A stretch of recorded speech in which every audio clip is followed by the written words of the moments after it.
This is RF from Country Lunch on WOOL 91.5 FM.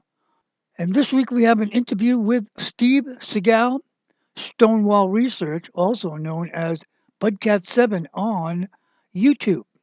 Specialize in the stone walls and stone constructions in the northeast part of North America, specifically in the New England area. And I've done quite a bit of research in Connecticut and in Vermont. And I have a number of hypotheses about the stone walls of New England. Apparently, they weren't all built by the colonists and the settlers, and there's Aboriginal input into the walls. Very few people know about it. Oh, I went to your website and the segment I watched was mostly about Europe culture. You must be very versed in Europe culture too, right?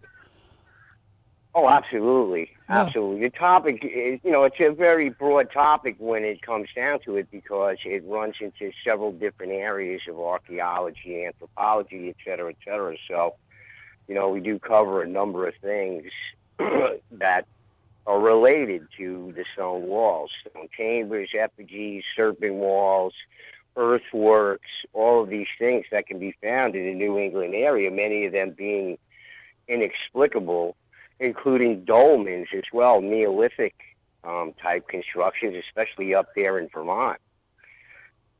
Oh, well, go ahead. Tell us what are you into today? Let's go like that. I would really like to have Jim talk to you because he knows what he's talking about.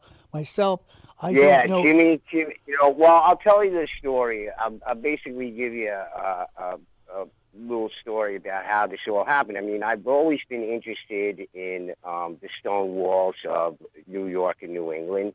Anybody who lives in the New England area obviously is going to come across them.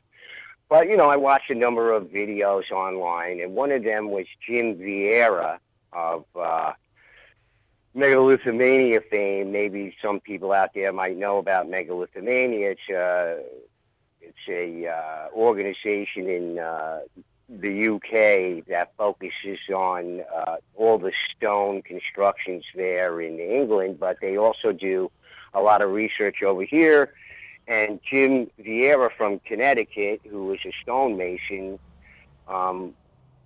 did a TEDx talk about the strange stone walls. What he said, was that the stone walls that he noticed in Connecticut didn't have a colonial context to them. In other words, they didn't make sense in the colonial context to him, and he was a stonemason by trade, and he started wondering about them, and he started doing some research into the local histories, etc., and he came up also with these accounts of these large skeletal remains being dug up around the New England area in the town histories and the county histories and the state histories. So May I he ask? did a talk. May I ask how Yeah, large? How big? they range in size. Some of the skeletons will go actually up to 8 or 9 feet commonly, with some going beyond that. But right now I'm doing a series of videos on my YouTube channel that goes state by state looking at these accounts of these large skeletal remains being uncovered by farmers and people building houses in the New England area in the 1700s, 1800s, et cetera, et cetera. So, What time period are you they, talking about for these skeletons? Uh, as I said, they will go up to 12 feet and in some cases 18 feet, believe no, it or not. I know I, that I was sounds amazing. I know, but what's the time frame? What's the date? How far back does this go that these Well, remains came from? according to archaeologists and anthropologists, they're attributing it to perhaps the woodland culture, which would put us back about 1000 BC, put it Okay, that way. okay. So 1 to 2000 BC in some of these cultures. So The Paleo Indians go back a bit further, so, but there's a long history of the native Aboriginal peoples being in this country, but what they can dig up with these large skeletal remains seem to go back some 2,000 to 3,000 years. Well, that's pretty far back there. I don't agree with your dating, but that's what, we have to go by mainstream academia when it comes to this stuff because, you have to keep it within the framework. But I don't believe that they have the dating correct because the radiocarbon dating science that they have now is very unreliable. They don't even like it. So they're always looking for new ways to come up with dating techniques that will be more specific. But the margin of error is in the hundreds of years. So it's very difficult to gauge. And also, I go over this on my YouTube channel too. There's a bias here, which I call the New World bias, because this is obviously the New World. So everything is taken in that context, which I feel is a mistake. I think the cultures in the Americas go further back, and the current archaeology is sort of bearing that out.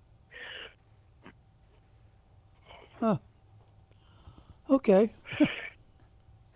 Yeah, the current archaeology, what was believed that these people were all hunter-gatherers. There's some signs of agriculture in the past. So I think they have any number of things wrong. And then some of my research focuses on the errors that they made. And some of the main research on the stone walls has to do with the current expert on it, who is Dr. Robert Thorson from the University of Connecticut. He wrote a book called Stone by Stone, attempting to explain the some 240,000 miles of stone walls that have been erected in the New England area, according to the U.S. Department of Agriculture surveys. But Barbara DeLong, who is also a researcher, and her partner, Patrick Cook, produced a film called Secrets of the Stones, in which she more or less postulated that there were probably something more like 500,000 miles of stone walls, and that doesn't count any of the other stone constructions, stone chambers, dolmen, effigies, cairns, all these other stone constructions in the New England area. That doesn't count any of that, but some 500,000 miles of stone walls in the New York and New England area is just incredible.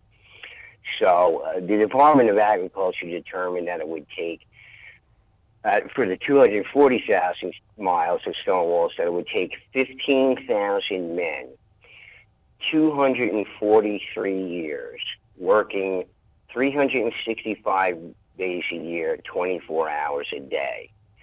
So that's what they released to the public. But to be honest with you, I think that was, and I go over this on my channel, I debunked this supposed expert, Dr. Robert Thorson, who's a geologist, wrote a book about it called Stone by Stone. Maybe some of your listeners would be familiar with it.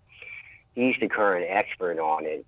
I read his book, and I more or less debunk all his claims because they're just pure theory, pure hypothesis.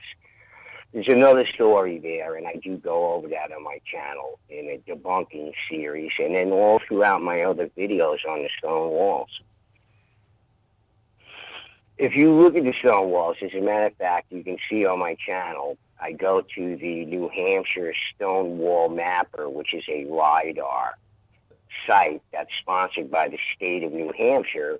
It's a sort of community participation where people can participate in mapping the stone walls in New Hampshire. And if you look at the stone walls in New Hampshire, and I've often gone next to Bellows Falls and Springfield, where our buddy Jimmy is at, and it appears to be that the stone walls throughout the whole New England area are completely contiguous. In other words, these 500,000 miles of stone walls run into each other. They're interconnected with each other through the whole entire massive area, hundreds of thousands of miles of square acres with these stone walls, and they're completely contiguous.